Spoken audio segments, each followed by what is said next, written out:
Welcome, Chantal and Kim. This is one of those beautiful moments where we actually have a client as part of our video in the series of the power of hypnosis. Not everybody has the courage or whatever it takes. So thank you, Kim, for doing this together with Chantal. And Chantal, you actually been in practice for a good 9 years now. So you're one of the veterans in the 20 years. Can you believe it? So you mentioned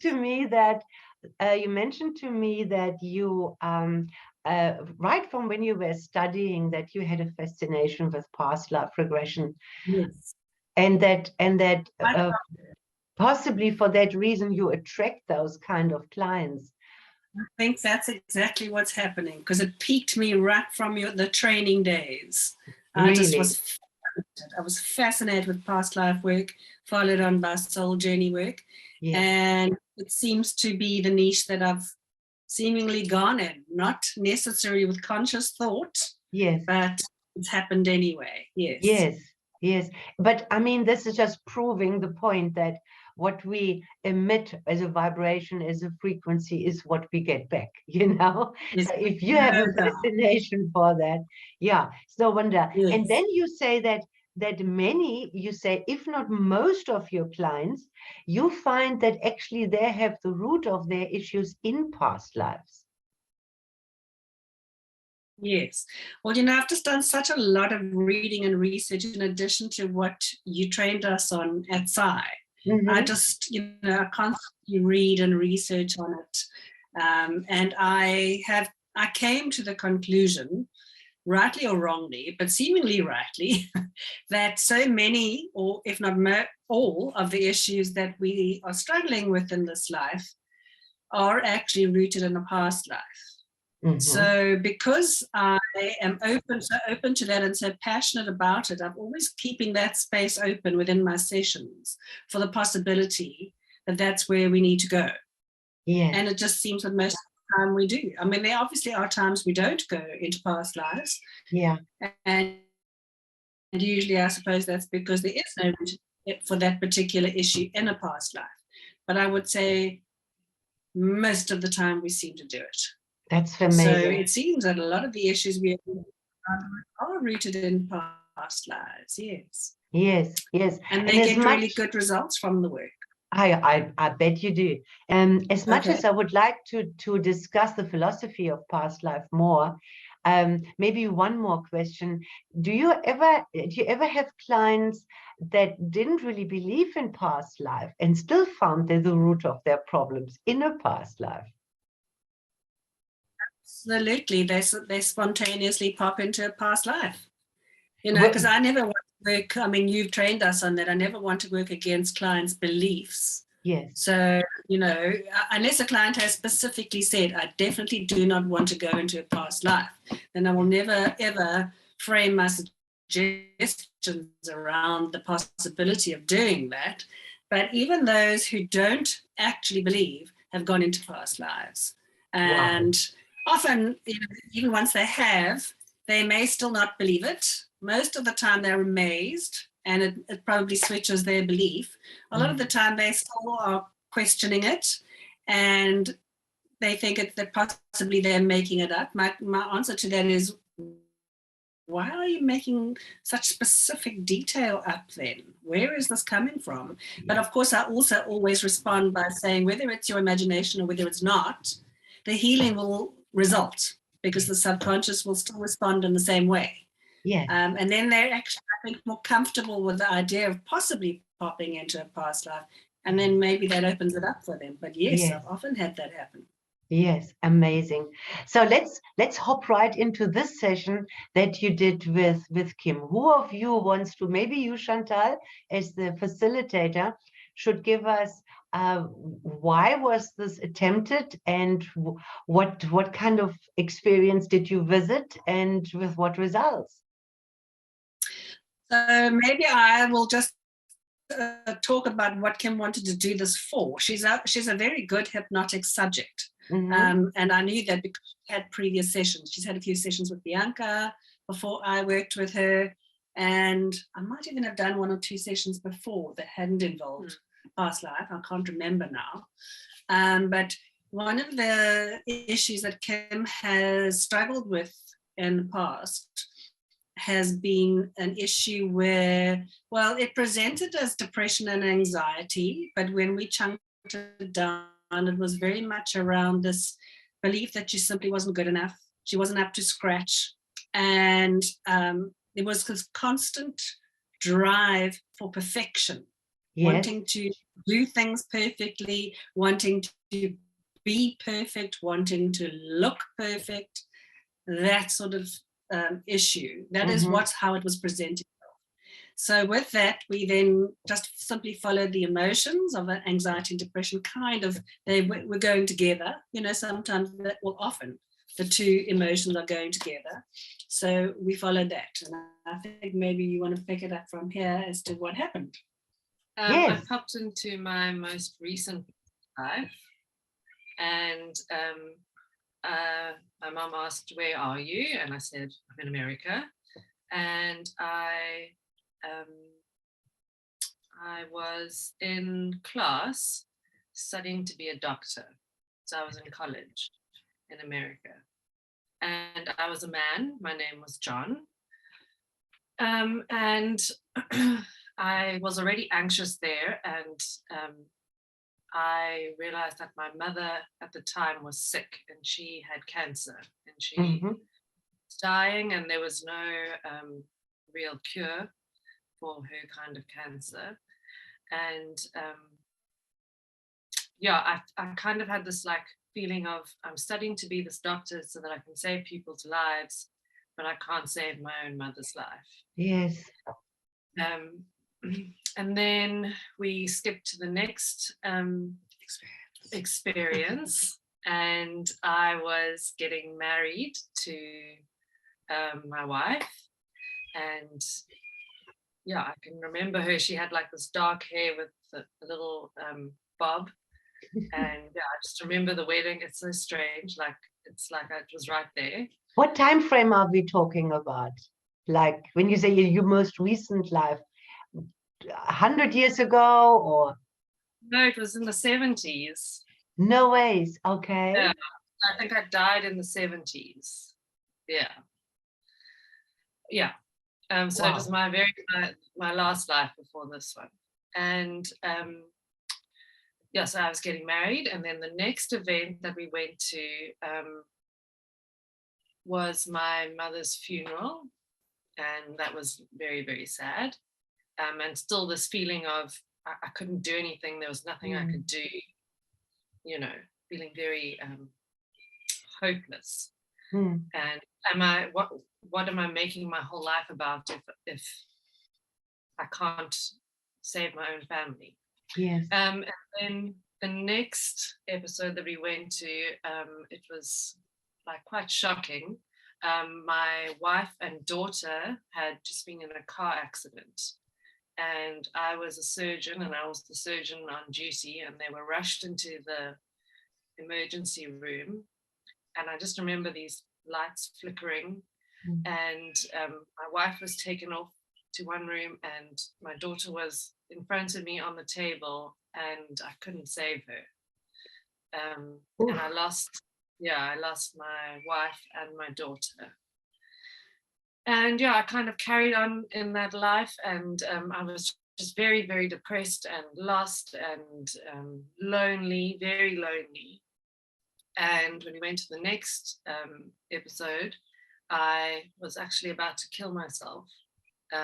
I was going to commit suicide by taking pills.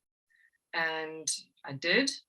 I took the pills, and then I had that experience of dying and rising all the way up.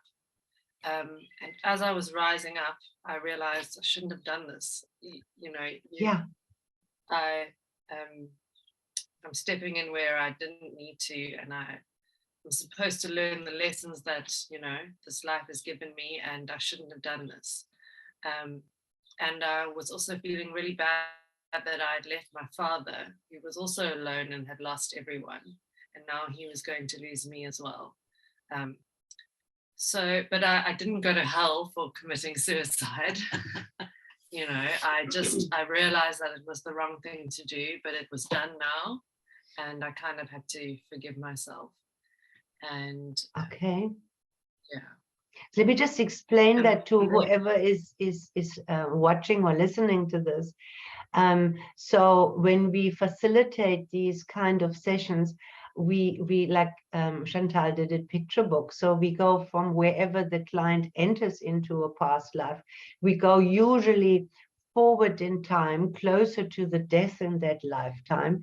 And then we very often, if not always, are able to observe the dying scene. And I mean, look what you came with these realization that suicide wasn't a solution, but you died anyway. You had taken it. So from the death moment, we're still in the same session, but we call it from there on, we call it a soul journey. So you noticed how your soul left your body, or how would you describe this? So you're just really light, and it's almost like you're just rising higher and higher and higher, and you can just see everything and understand everything. It's a very strange, yeah, it's just like you're connected to everything, I guess. Yeah. And then, what would you call it, your guide?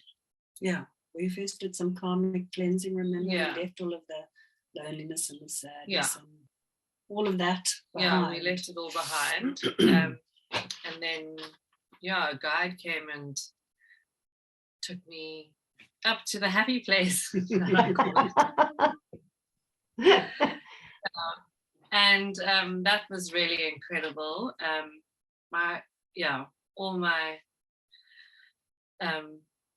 Most of my family are in my soul group, so they were all there. And it was just this really beautiful light and love experience. Yes. Yeah. Yeah. Oh, you're touching on so many things. I don't know where to start. But the one thing is that when clients go into a past life, there is nothing really we can do as a facilitator, because things have happened and we can't change them. It's, sometimes the re-experience, the reliving brings a tremendous amount of understanding, which in your case, see your mother in that life die, your wife and your child die, and you as a doctor were helpless in that situation. I think this is enough traumatic frequency to carry over another lifetime. And then once we are on a soul journey, then a lot of work can happen. That's why I often think that the soul journey part of these sessions is almost more important than the actual past life, I agree with you, Claudia. Yes, Very yes. So Chantal, you then did some techniques, and we don't have to go into detail, to clean the karma, so to speak. Yes, to take some of the process, going through the screen with the filter, yes, which leaving behind what want to carry along with, which she did beautifully. And I love, you shared with us sending it up, that stuff that they leave behind up into the universe to be converted into a positive energy. I always use that. Yes. And clients respond so well to it. Yes. And something that, when you're doing regression that does not involve a past life, and you're going to the initial sensitizing experience, and then we're doing the inner child work and the gestalt work. And of course, one can't really do that if you're going into a past life. You kind of leave that part because you've now popped into the past life and now moving forward in the past life. And that was always something that I thought, there's something left unfinished here. So what I do now is I guide clients on a soul journey, and when they are in their soul group, I guide them to wherever their soul group is, or the guide that is guiding them guides them there. And then I use that moment that opportunity to do the same type of work as we would have done in this current life, but in soul state. Okay. And it's extremely powerful. Extremely powerful. Can you explain? Yeah, can you explain a little what you mean by that? So, for example, you know, they would have come in initially in the pre-talk. They would have told me quite a lot about traumatic experiences and emotional experiences that they've had to deal with and issues that they've had with other people in their lives. And of course, I've written all of this down. So, say, for example, somebody had a really authoritative father who was always criticizing them, blah, blah, blah. And now we're in soul state. Now, the interesting thing is that you can see all your souls who are even currently alive on earth. You can see them in the spiritual realm, because we always seem to leave a portion of soul energy in that space. Yeah. So they see everyone in their soul group there. So I would actually then get quite directed, and I would say, now is your father there in your soul group? Yeah. Yes, okay. Let's let him come forward now. And I think this is a great opportunity for you to now have a conversation with him. I think you need to confront him. I think you need to tell him, da, da, da, da, da, da, da, da, and really do this well. Get it off your chest. He's just listening. I get you. Right, yeah. Now, say what you need to say. Then we give him a chance to respond. And of course, this is soul stuff. It's not human, it's soul stuff. So it's very, very powerful. So the soul is actually giving responses that the human might not. Sure.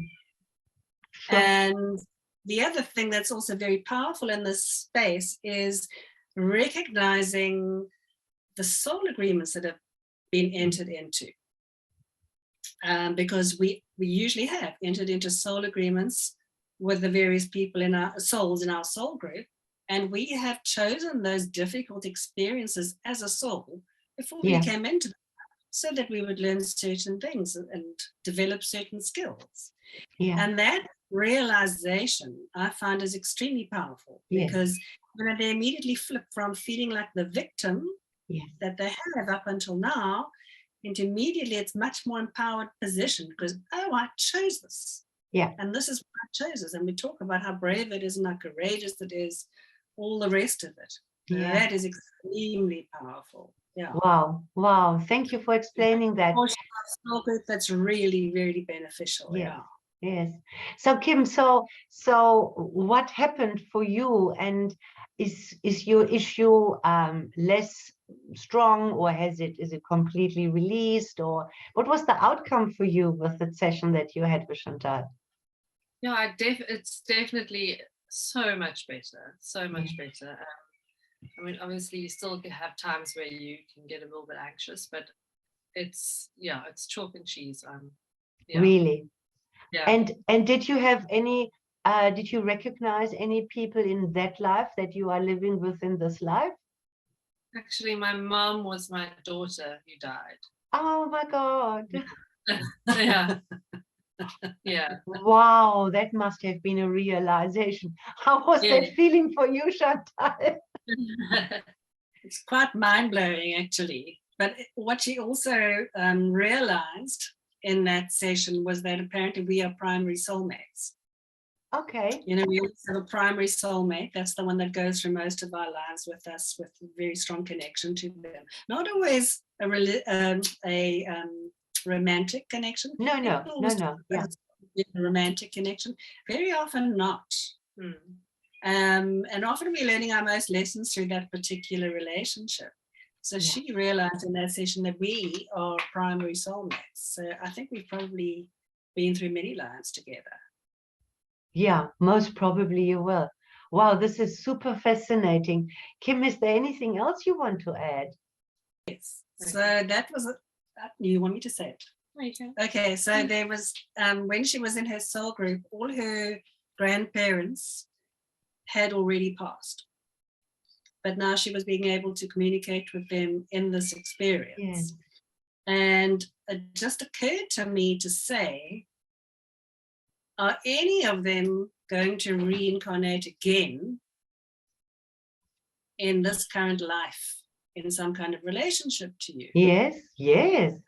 And she was quiet for a while. And then she said, yes, Grandpa's coming back. And I said, well, what relationship will he be to you? And she said, he'll be my little boy. No She has way. a 3-month-old son. Yes. And I'm telling you, we can see it. No, it's my grandpa. It's absolutely my grandpa.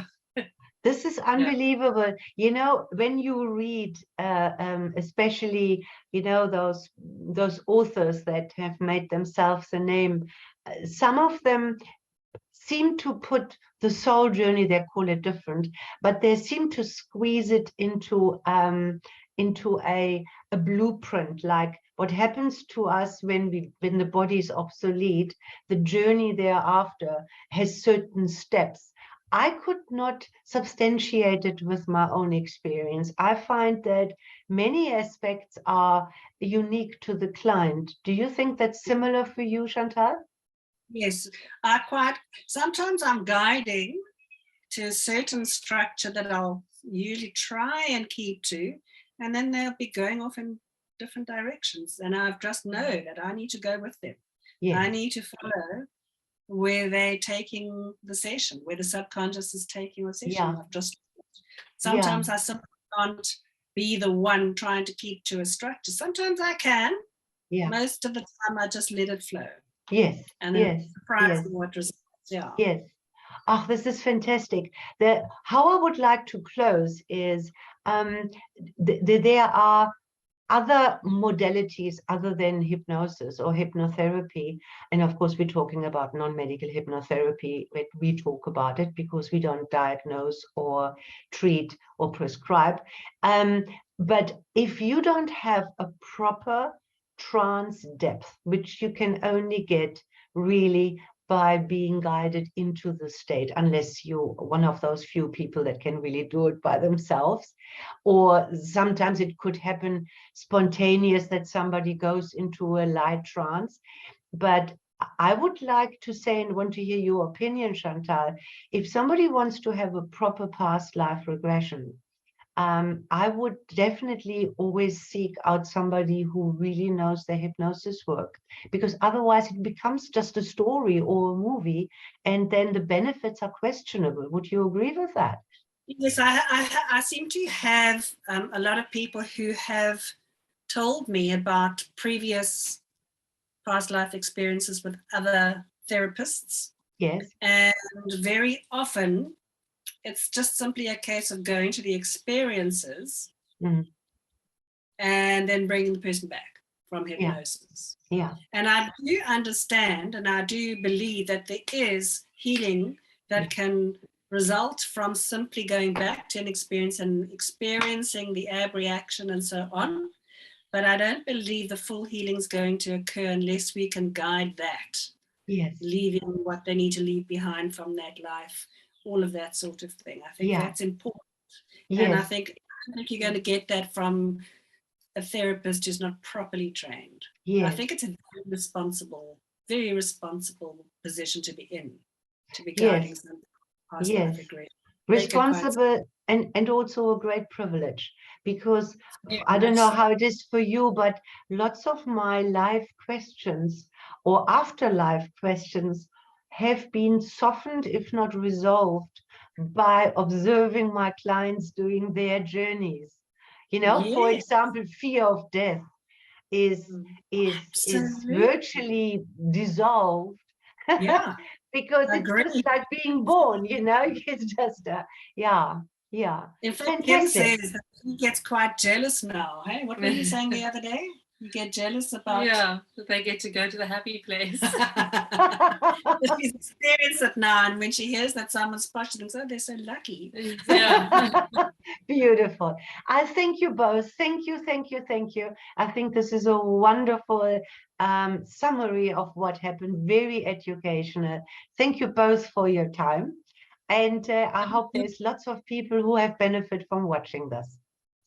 And I would just like to thank you for inspiring me to take this on, because it's because of you, it's because of SAIH that I have embarked on this, what do I call it, calling? And it brings me great joy every day. It's amazing that we can live our passion, huh?